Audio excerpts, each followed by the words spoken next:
મહિલાઓને સરકાર આપશે 2 લાખની લોન।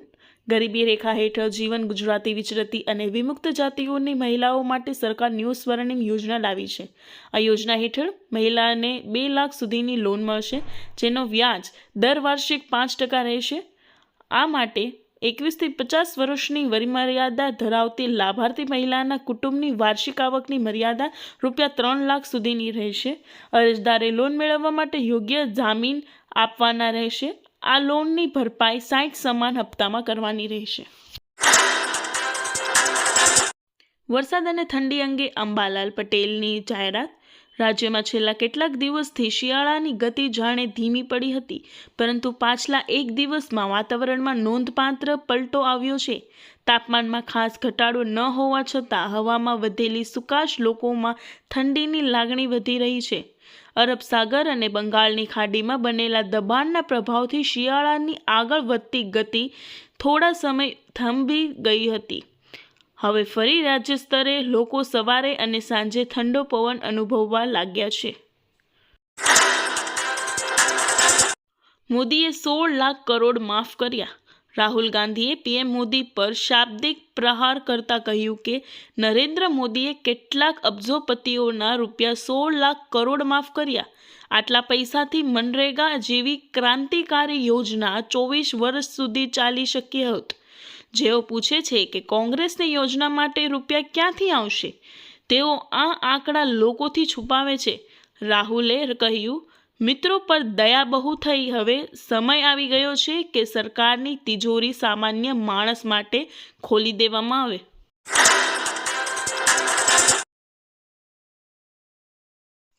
દેશ ઉપર નવું આતંકી કાવતરું। દેશમાં આતંકવાદનો ખતરો હજુ સંપૂર્ણપણે ટળ્યો નથી। ફરીદાબાદ મોડ્યુલ અને દિલ્હી વિસ્ફોટો પછી રાજસ્થાનમાં મોટી માત્રામાં વિસ્ફોટકો મળી આવ્યા છે। આ વિસ્ફોટકો એટલે ખતરનાક હતા કે તેઓ એક જ વિસ્ફોટમાં 10 કિલોમીટરના વિસ્તારને તબાહ કરી શક્યા હોત। રાજસ્થાન પોલીસ રાજમંદીમાંથી વિસ્ફોટકો જપ્ત કર્યા। તેમને રાજસ્થાનના આમેરથી નાથદ્વારા પિકઅપ વાનમાં લઈ જવામાં આવી રહ્યા હતા। આશરે 100 થી 120 આતંકવાદીઓ ઘૂસણખોરી કરવાની રાહ જોઈ રહ્યા છે અને અમારું ઇન્ટેલિજન્સ યુનિટ તમામ સક્રિય લોન્ચ પેડ પર નજર રાખી રહ્યું છે। જમ્મુ અને કાશ્મીરના બડગામ જિલ્લાના હુમહામા ખાતે બીએસએફના સરહદી મુખ્યામલમાં એક પત્રકાર પરિષદ દરમિયાન આઈજીપી અશોક યાદવે જણાવ્યું,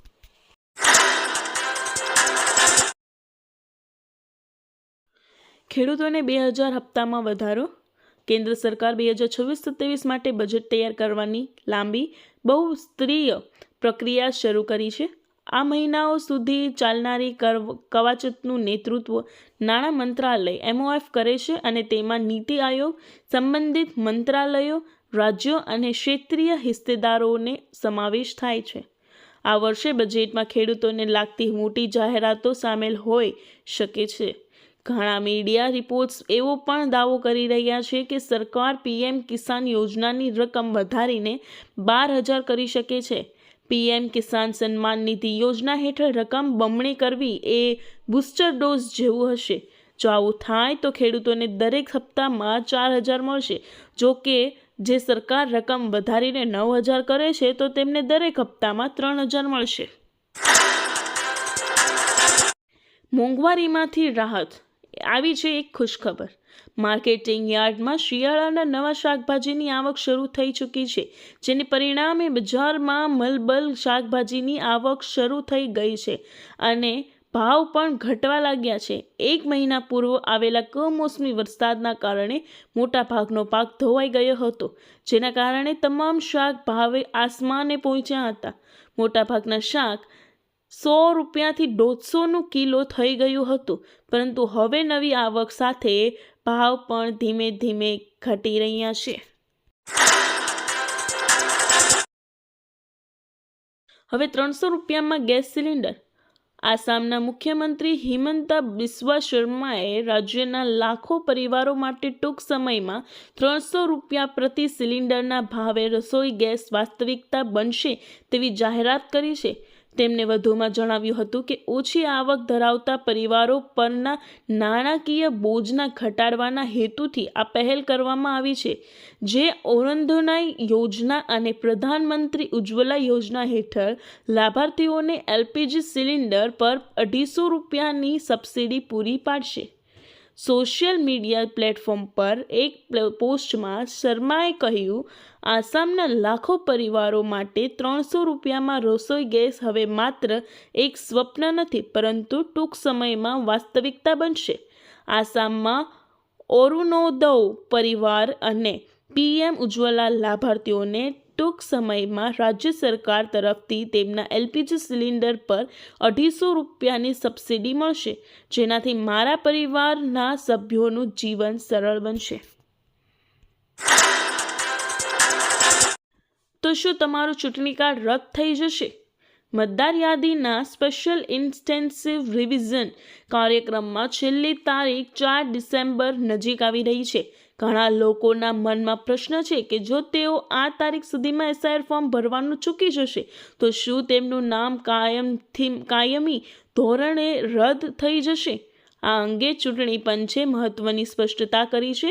પંચના જણાવ્યા મુજબ જો તમે નિયત તારીખ સુધીમાં ફોર્મ નથી ભર્યું તો પણ ચિંતાનું કોઈ કારણ નથી અને તેના માટે કોઈ દંડ પણ નથી. આગામી 9 ડિસેમ્બરના રોજ ચૂંટણી પંચ દ્વારા ડ્રાફ્ટ મતદાર યાદી પ્રસિદ્ધ કરવામાં આવશે. તમારે સૌથી પહેલાં આ યાદીમાં તમારું નામ ચેક કરવું જોઈએ. જો નામ હોય તો કોઈ સમસ્યા નથી.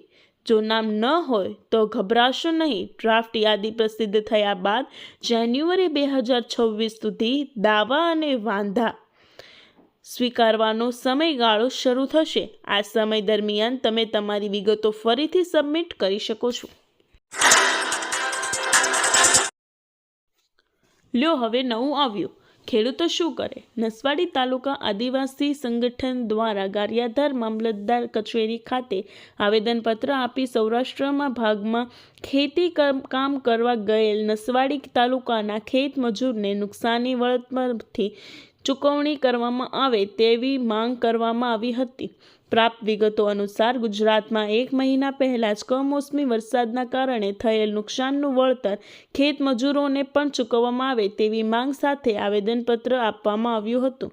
કમોસમી વરસાદનું ગુજરાતના લાખો ખેડૂતોને ભારે નુકસાન થયું હતું. તૈયાર કરેલ પાક જેમ કે કપાસ, મગફળી, મકાઈ, તુવેર, સોયાબીન વગેરે પાકોને ખૂબ જ પ્રમાણમાં નુકસાન થયું છે. પાક નુકસાન વળતર પેટે ગુજરાત રાજ્ય સરકારે ખેડૂત માટે 10,000 કરોડનું રાહત પેકેજ જાહેર કરેલું છે. સંયુક્ત ખેતી નિયામકના જણાવ્યા મુજબ રાજકોટ વિભાગ હેઠળના 1.25 લાખ ખેડૂતોના ખાતામાં અત્યાર સુધીમાં ₹400 કરોડની ચૂકવણી કરી દેવામાં આવી છે અને હજુ આ પ્રક્રિયા ચાલુ જ છે. મફતમાં ચાલશે ગાડી. ગુજરાતના પ્રવાસે આવેલા પીએમ મોદીએ સુરેન્દ્રનગરમાં જંગી સભા સંબોધી હતી. આ સભામાં તેમણે ફ્રી 300 યુનિટ વીજળી અને સોલાર વીજળી વિશે સમજાવતા લોકોને કહ્યું કે પછીનો મેં પ્લાન તૈયાર રાખ્યો છે. તમે તમારા વાહન ફ્રીમાં ચલાવી શકશો. તમારે પેટ્રોલ કે ડીઝલનો ખર્ચ નહીં થાય. તમારું બિલ 0 આવશે. આવનાર સમયમાં પીએમ ઇલેક્ટ્રોનિક વાહનોને લઈ સૂર્ય ઉર્જા ભરપૂર ઉપયોગ કરવાની યોજના ઘડી રહ્યા છે. હાશ, લોનના હપ્તાઓ ઓછા થશે. મોંઘવારીનું દબાણ ઘટતા રિઝર્વ બેંક ઓફ ઇન્ડિયા આગામી 5 ડિસેમ્બરે રેપો રેટમાં 0.25% એટલે કે 25 BPSનો ઘટાડો જાહેર કરી શકે છે તેવી નિષ્ણાંતોની ધારણા છે. જો આવું થશે તો હોમ લોન અને ઓટો લોન લેનારાઓ માટે EMI ઘટશે. હાલમાં 5.5% રહેલા રેપો રેટ ઘટીને 5.25% થઈ શકે છે. RBI ગવર્નર સંજય મલ્હોત્રા 3 ડિસેમ્બરે શરૂ થનારી મોનેટરી પોલિસીની કમિટીની બેઠકને નિર્ણયની જાહેરાત કરશે. કૃષિમંત્રી જાહેરાત. વિદ્યા દીઠ 20,000 રૂપિયાની સહાય. ગુજરાત સરકાર દ્વારા પ્રાકૃતિક ખેતી કરતા ખેડૂતોને માટે મહત્વપૂર્ણ નિર્ણય લેવામાં આવ્યો છે. કેન્દ્ર સરકારના પ્રાકૃતિક ખેતીને પ્રોત્સાહન આપવામાં અપીલ કરી હતી, ત્યારે ગુજરાત સરકારે પ્રાકૃતિક ખેતી કરતા ખેડૂતોને પ્રોત્સાહિત કરવા માટે સહાય યોજના અમલમાં મૂકી છે. રાજ્ય સરકાર દ્વારા અમલમાં મુકાયેલી નવી યોજનાની માહિતી આપતા કૃષિમંત્રી રાઘવજી પટેલે જણાવ્યું હતું કે રાજ્યના દરેક નાગરિકને સયાણિક ખાતર તેમજ જંતુનાશક દવાનો ઉપયોગ કર્યા વિના ઉત્પાદિત કરેલ શાકભાજી પાકો સરળતાથી મળી રહે તે માટે શાકભાજી પાકોમાં પ્રાકૃતિક કૃષિને પ્રોત્સાહન આપવાની યોજના અમલમાં મૂકવામાં આવી છે. આ યોજના હેઠળ શાકભાજીની ખેતી પ્રાકૃતિક ખેતી પદ્ધતિથી કરતા હોય તેઓ ખેડૂતોને બિયારણ, પ્રાકૃતિક ઇનપુટ ખેતી ખર્ચ તથા શાકભાજીની પ્રાકૃતિક ખેતીને પ્રોત્સાહન મળે તે માટે મહત્તમ ₹20,000 પ્રતિ હેક્ટર સહાય આપવામાં આવશે. આ યોજનાના અમલીકરણ માટે રાજ્ય સરકાર દ્વારા અંદાજપત્રમાં ₹1,000 લાખની રકમ ફાળવવામાં આવી છે. 1 તારીખથી મોંઘી થશે આ વસ્તુ. સંસદના શિયાળુ સત્રના પહેલા જ દિવસે કેન્દ્ર સરકાર લોકસભામાં આ ઉત્પાદનો સંબંધિત 2 બિલ રજૂ કરશે. આ પગલાંથી પાન મસાલા, સિગારેટ અને પાઇપ સ્મોકિંગ ઉત્પાદનોના ભાવમાં વધારો થવાની સંભાવના છે. સંસદનું શિયાળુ સત્ર 1 ડિસેમ્બરથી 19 ડિસેમ્બર 2025 સુધી ચાલશે. આ સમયગાળા દરમિયાન સરકાર અનેક મહત્વપૂર્ણ બિલ રજૂ કરશે. કેન્દ્રીય નાણામંત્રી નિર્મલા સીતારમણ આજે લોકસભામાં 2 મહત્વપૂર્ણ બિલ રજૂ કરશે, જેનો ઉદ્દેશ્ય તમાકુ ઉત્પાદનોમાંથી આવક સ્થિરતા અને આરોગ્ય સુરક્ષા સુનિશ્ચિત કરવાનો છે. આ બિલોમાં સ્વાસ્થ્ય સુરક્ષા અને રાષ્ટ્રીય સુરક્ષા ઉપકર બિલ 2025 અને સેન્ટ્રલ એક્સાઇઝ ઓફર સુધારો બિલ છે, જે જીએસટી સેશને સરકારના નવા સેસ સાથે બદલશે.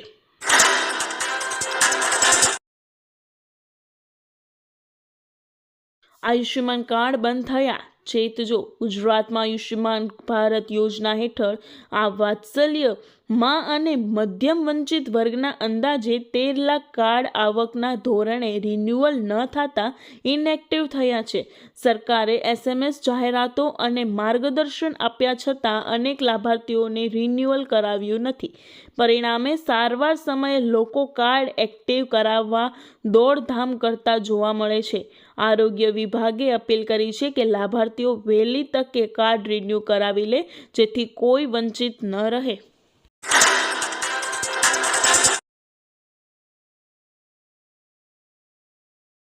વિકલાંગોને મળશે દર મહિને ₹1,000ની સહાય. ગુજરાત સરકારની અંત્યોદય યોજના. આ યોજના હેઠળ અપંગ વ્યક્તિઓને દર મહિને 1,000ની નાણાકીય સહાય પૂરી પાડવામાં આવે છે, જેથી તેઓ આત્મનિર્ભર બની શકે. તાજેતરમાં આ યોજનામાં સુધારાઓ કરવામાં આવ્યા છે, જેથી 82,000 જેટલા લોકોને લાભ મળશે. અગાઉ આ યોજનાનો લાભ મેળવવા માટે 80% અપંગતા ફરજિયાત હતી, જે ઘટાડીને 60% કરવામાં આવી છે. હવે દરેક દિવ્યાંગ વ્યક્તિ લાભ મેળવી શકે તે માટે વય અને આવક મર્યાદાના નિયંત્રણોને દૂર કરવામાં આવ્યા છે. BPL કાર્ડની શરત દૂર કરવામાં આવી છે, જેનાથી યોજના વધુ સરળ અને સુલભ બની.